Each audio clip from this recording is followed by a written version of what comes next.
"You'll never survive in the real world if you keep being so soft, Erica," my mom said, her voice carrying across the room loud enough for everyone at the family dinner to hear. The room fell silent for a moment, forks pausing midair.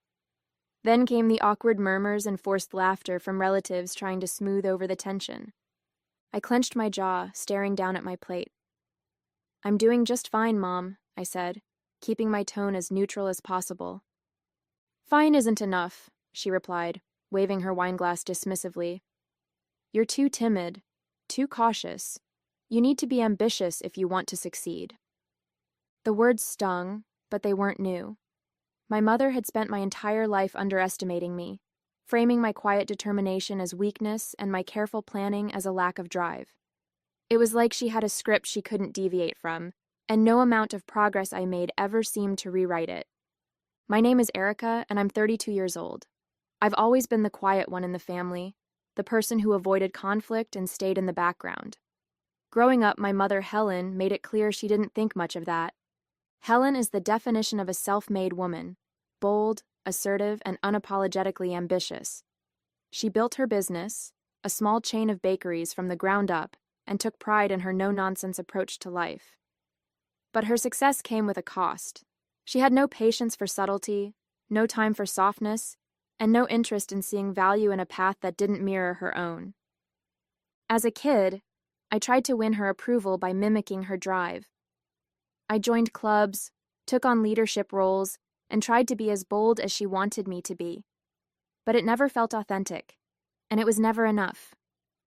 By the time I hit my 20s, I realized that I wasn't going to change who I was just to fit her mold. So I started carving my own path.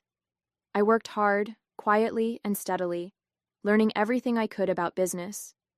And while my mother dismissed my efforts, I built something on my own, something that mattered to me. Back at the dinner table, my mom turned to my cousin, Emma, who had just gotten a promotion at a big firm downtown. "Now, Emma," she said, smiling brightly, "there's a girl with ambition. You could learn a thing or two from her, Erica." I smiled politely, but inside the familiar frustration simmered. I'd learned long ago that no matter what I did, it wouldn't be enough for her. But I was done trying to prove myself to someone who refused to see my worth. After the dinner, I drove home in silence, gripping the steering wheel tighter than necessary. The city lights blurred past the window, but my mind was still replaying my mom's words. "You're too soft. Not ambitious enough." It was the same criticism she'd been lobbing at me since I was a teenager, and no matter how much I accomplished, it seemed like she couldn't see beyond her narrative. When I got home, I dropped my purse on the kitchen counter and collapsed onto the couch. My phone buzzed with a text from Lydia, my best friend. "How'd dinner with your mom go? Do I need to bring ice cream?" I laughed despite myself, typing back, "She compared me to Emma again. And apparently, I'm still too soft for the real world." Her reply came almost instantly. "Oh, please. You could run circles around Emma. She just has a bigger mouth." I smiled at my phone, grateful for Lydia's unwavering support. She'd been my sounding board for years, always quick to remind me of what I was capable of, even when I doubted myself. It hadn't been easy, but I'd worked my way up to being a successful entrepreneur. My company, a small but growing digital marketing agency, was thriving. I'd started it from scratch in my mid-20s, pouring countless late nights and weekends into building something I could be proud of. But my mom never asked about my work. To her, it wasn't real success unless it fit into her mold. Brick-and-mortar businesses, physical products, something tangible she could point to.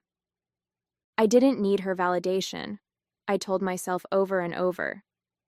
But a small part of me still wanted it, even if I knew it would never come. The next morning, I was at my desk reviewing client reports when a familiar name popped up on my phone screen. Richard.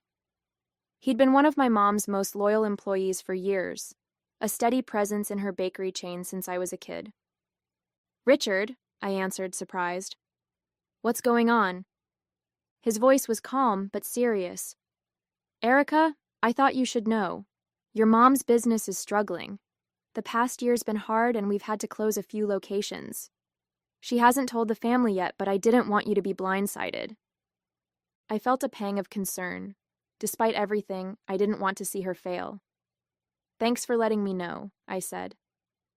After I hung up, I sat back in my chair, my mind racing. The bakeries had been my mom's life's work. If they were in trouble, she wouldn't ask for help. Not from me, at least. But maybe I could do something about it. I couldn't shake the conversation with Richard. My mom's bakeries were more than just a business. They were her pride, her proof to the world that she'd built something from nothing. The thought of her losing them, even after all the hurtful things she'd said over the years, left a pit in my stomach. For the next few days, I couldn't focus. Every email, every meeting, every task I tried to complete felt overshadowed by the knowledge that my mom's legacy was crumbling, and she was probably trying to shoulder it all alone. Finally, I called Lydia. "I can't just sit here," I said, pacing my apartment. "I need to do something." She didn't hesitate. "Then do it. You've spent years proving you can handle anything life throws at you. If anyone can turn this around, it's you." "But she won't ask for my help," I pointed out. "She doesn't even think I'm capable." "Then don't wait for her to ask," Lydia said firmly. "This isn't about proving her wrong. It's about doing what you know is right." That evening, I sat down with my laptop and started digging. I researched her bakeries, their locations, their reviews, even public records on the business's financials. It didn't take long to confirm what Richard had said. Revenue had been declining steadily over the past 2 years, and the closures weren't isolated incidents. They were part of a larger trend. My mom had always been good at baking and terrible at adapting. The business relied on outdated marketing, clunky operations, and foot traffic that had dwindled as online competitors took over. I opened a blank document and started brainstorming. Modernized branding, updated recipes, partnerships with delivery apps. The ideas poured out of me, fueled by years of experience in turning struggling brands into success stories. By the time I finished, I had a comprehensive plan to save the bakeries, and I knew exactly how to pitch it. The next morning, I called Richard again. "I want to help," I told him, "but I need to know. Will she even listen to me?" There was a long pause before he replied. "She's stubborn," he admitted, "but I think deep down she knows she needs help. If anyone can get through to her, it's you." "Okay," I said, my resolve hardening. "I'm going to do this." As I hung up, I felt a mix of nerves and determination. This wasn't just about saving the bakeries. It was about proving to myself that I could rise above her doubts and make a difference. A week later, I stood outside my mom's office at the flagship bakery. The familiar aroma of fresh bread and pastries wafted through the air, but it did little to calm the knot in my stomach. This wasn't just a business conversation. It was a confrontation years in the making. I knocked on the door and her voice called out, "Come in." She looked up from a stack of paperwork, her expression shifting from surprise to guarded suspicion. "Erica, what are you doing here?" I sat down across from her, my hands folded tightly in my lap. "I heard from Richard about the bakeries. Mom, I want to help." She frowned, leaning back in her chair. "Help? How?" "I've done the research," I said, sliding a folder across the desk. "Revenue's been declining for 2 years. You're losing customers to competitors, and the closures aren't fixing the underlying problems. I've put together a plan to turn things around, modernizing the branding, improving operations, expanding your online presence. I know it can work." She opened the folder, flipping through the pages with an unreadable expression. When she finally looked up, her voice was sharp. "This is all very impressive, Erica. But what makes you think you're qualified to handle this? You've never run a bakery before." The words stung, but I held my ground. "You're right. I've never run a bakery, but I've spent years running a successful business. I know how to identify problems and create solutions. Mom, I'm not here to take over. I'm here to help you save what you built." She leaned forward, her eyes narrowing. "Why would you care? I've never seen you take an interest in this family business before."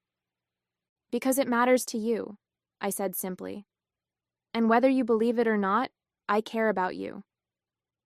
Her expression softened for a moment before she shook her head. I don't need you swooping in and acting like some kind of savior, Erica. I've handled this business on my own for decades. Have you? I asked gently, gesturing to the folder. Mom, you're drowning. You've worked too hard to let it all fall apart now. Let me help you. There was a long silence as she stared at the papers in front of her. Finally, she closed the folder and set it aside. I'll think about it, she said curtly. It wasn't a yes, but it wasn't a no either. As I left her office, I felt a flicker of hope. For the first time, I'd stood my ground. And maybe, just maybe, she was starting to see me differently. The days following our conversation felt like an eternity. My mom hadn't given me an answer, and I found myself oscillating between hope and frustration. I knew she was stubborn, but part of me had hoped the evidence in the folder would be enough to get through to her. Then one evening, Richard called. She's been looking over your proposal, he said. I think it's sinking in, but she won't admit it outright. You might need to push a little harder. Thanks, Richard, I replied, hanging up with a mix of relief and determination. The next morning, I went back to the bakery. My mom was in the kitchen, kneading dough with the precision and focus that had always amazed me. She barely glanced at me as I walked in. Hi, Mom, I said, leaning against the counter. What do you want, Erica? She asked, her tone clipped. To talk, I replied, refusing to be deterred. Have you thought about the plan? She sighed, wiping her hands on her apron. I've looked at it. Some of it makes sense, but... She hesitated, her expression conflicted. This isn't your world, Erica.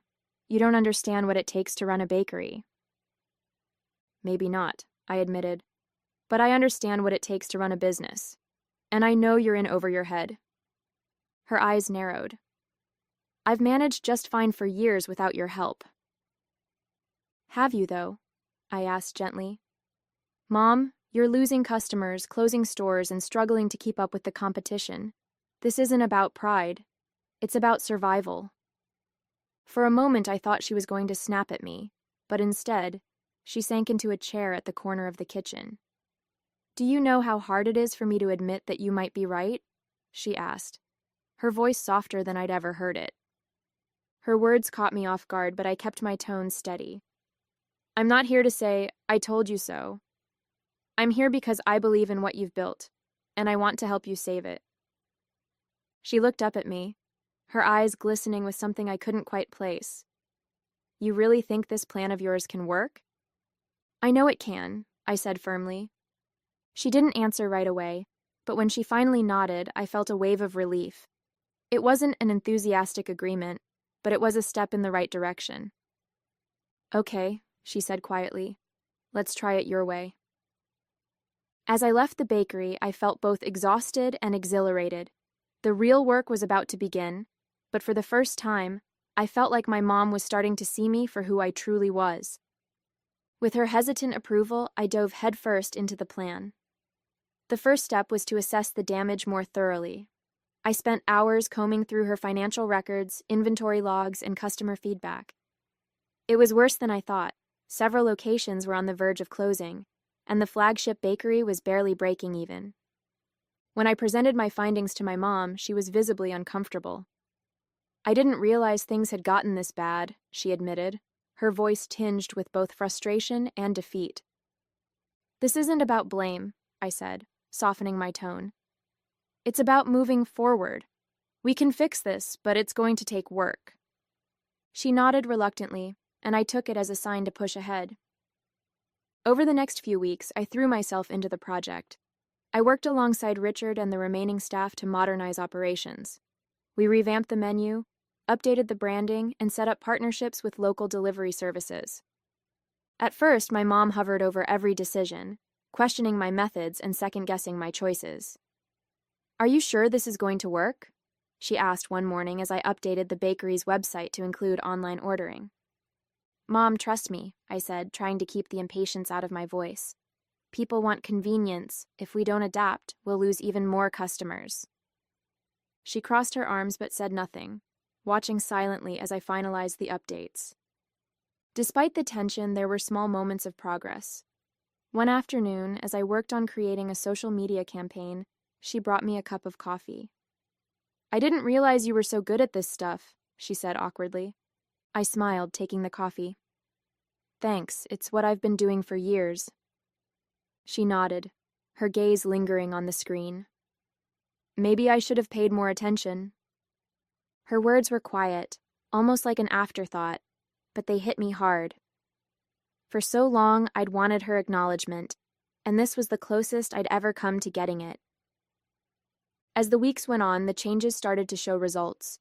Foot traffic increased, online orders rolled in, and the staff seemed energized by the new direction. Even my mom began to loosen up, offering fewer objections and more hesitant nods of approval.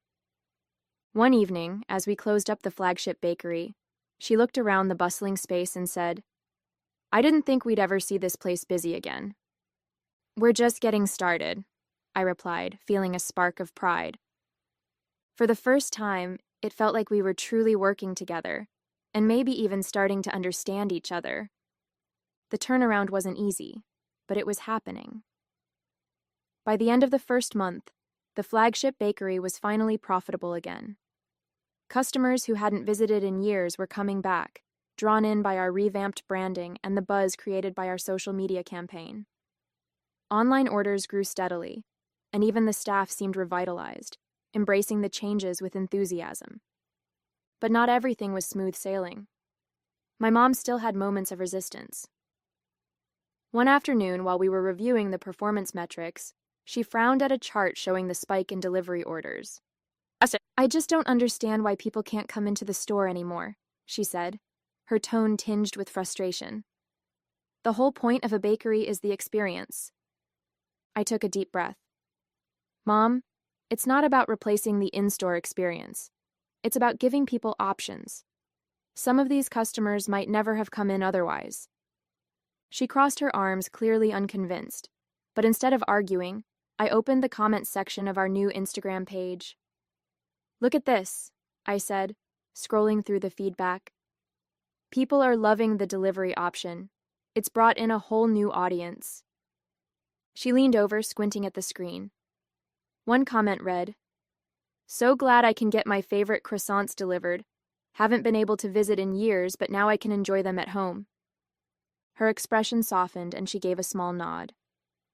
"Maybe you're onto something," she admitted reluctantly. It was small moments like that that kept me going. Slowly but surely, my mom's attitude was shifting. She still had her doubts, but she couldn't ignore the results. Richard was a huge help throughout the process. He'd been with the bakery since its early days and knew the business inside and out. His support made it easier to bridge the gap between my mom's traditional ways and my modern strategies. One evening, after we'd finished a long day of prepping for a local food festival, Richard pulled me aside. "You know," he said, "I've been here for over 20 years, and I've never seen this place run as efficiently as it does now." "Thanks, Richard," I said, feeling a rush of pride. "Your mom might not say it," he added, lowering his voice, "but she's impressed. I can see it in the way she watches you work." That night, I stayed late to finish some paperwork.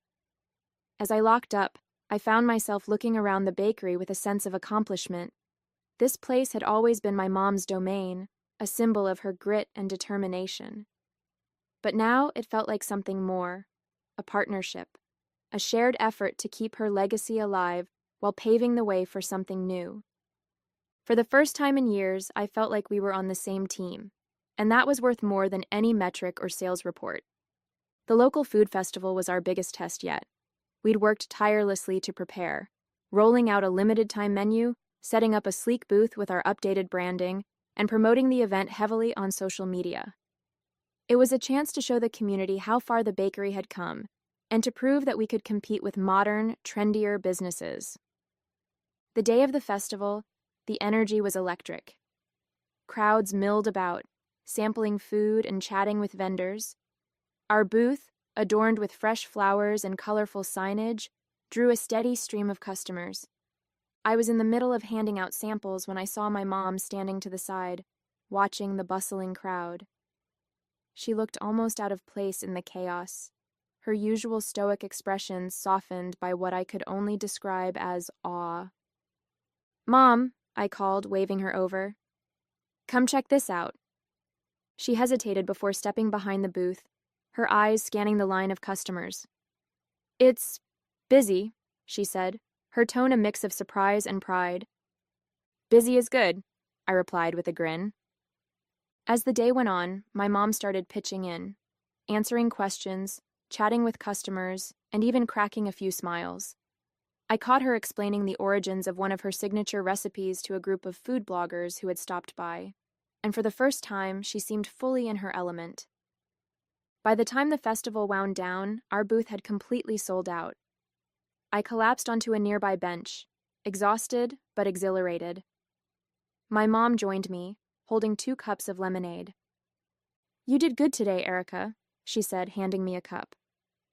"So did you," I replied, sipping the lemonade. She was quiet for a moment, staring out at the emptying festival grounds.